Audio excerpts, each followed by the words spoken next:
In front of me is HUAWEI Nova 12 SE, and today I would like to show you how you can turn on and use voice recorder. Begin by launching Recorder app.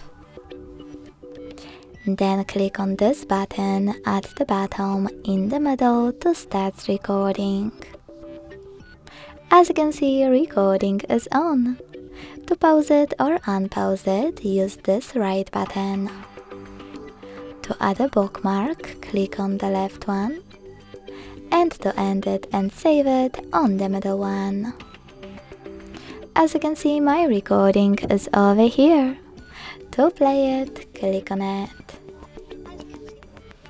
Over here you can manage all of those options however you wish to manage it. Like for example, skip silences. If you wish to rename your recording, go back to the list, hold the chosen one and tap on rename at the bottom. Then type in wherever you want to and select OK.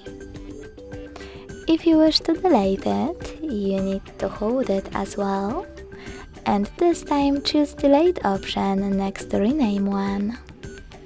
Lastly, confirm your choice in the pop-up.